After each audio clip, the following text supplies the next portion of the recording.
That's why the libertarianism's no good, at least for another 50 years or something. I mean, we've got to get the educational system fixed first.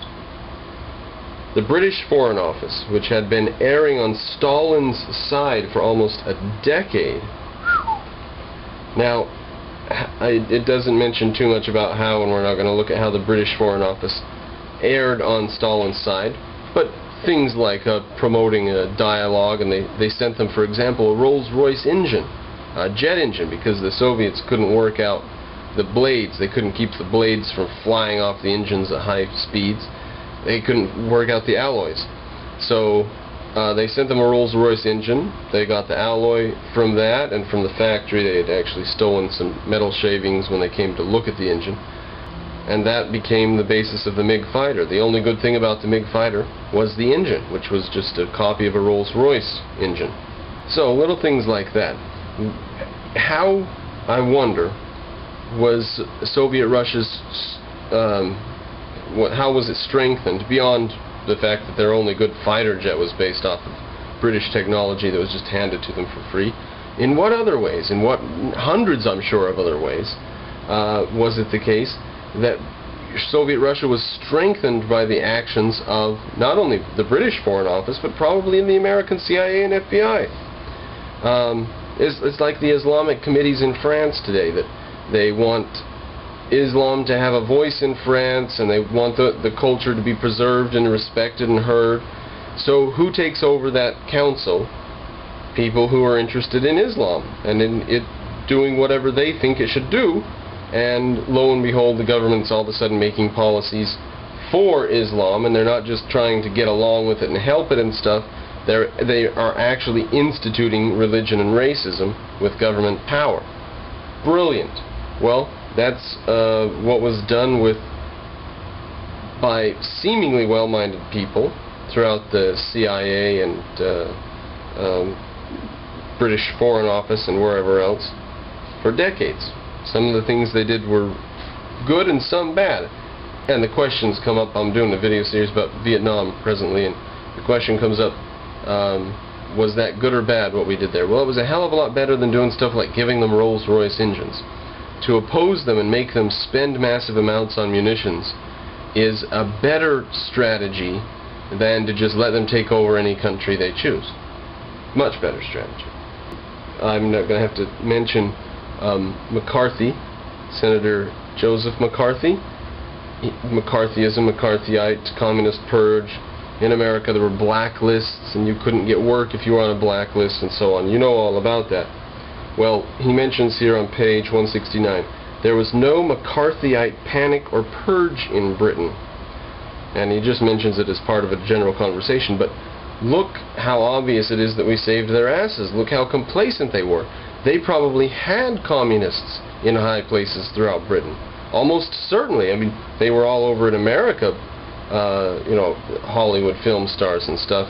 Without getting off on the subject of whether they should have been blacklisted or arrested or purged or whatever, just the fact that they were there and Americans were worried. Americans were not just like, oh, la-di-da, the communists are trying to take over and they've got them all over in our country in high places and places of power and fame, whatever. Like the British. No McCarthyite panic or purge in Britain. Not that the purge was a good thing. I'm not saying it's a bad thing. I'm not doing a video on the McCarthyite purge. I'm just saying, look at the spirit of Britain versus the spirit of America trying to oppose communism. We did what we thought we could, and they sort of looked at their watch and said, I wonder when we'll be communists. Now, just a note on the quality of writing, if you do happen to get the book and read it. Chapter 7, fragmented as it is because Hitchens just mentions this and that and that and this. Fragmented as it is, it ends, when I came to the end here, it's at the bottom of the page, and it's so close to the bottom of the page it could have turned over and continued. And I thought as I was turning the page, that was a perfect chapter ending. I can't believe that it'll go on any further, and sure enough that was the end of the chapter. The chapter tidied up quite well.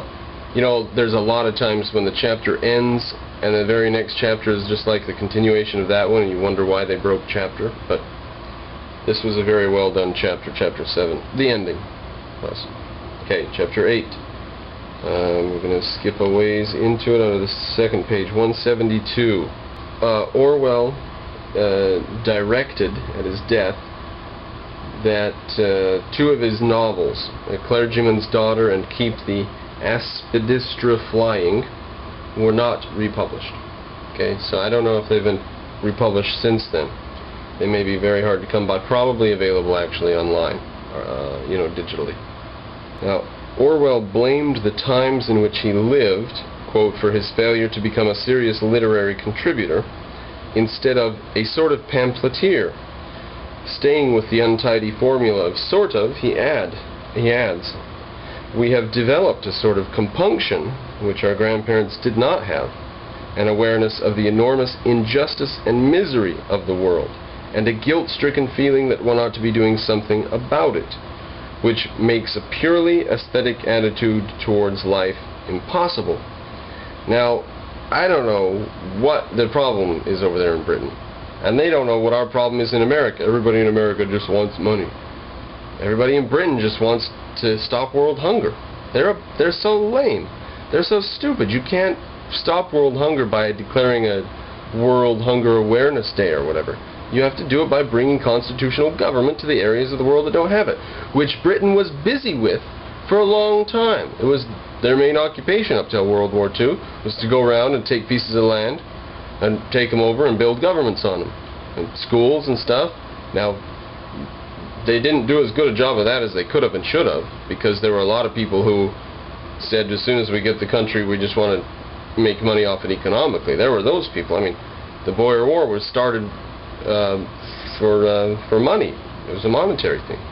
There were people who just wanted to make money, but the larger backdrop of the British imperialist system was to spread constitutional parliamentary government, not constitutional so much as parliamentary government. And look at India today, the largest functioning democracy on the planet. That's much better, I think, to have India with a British legacy than if India were just had the Buddhist legacy. I think it's a much better place.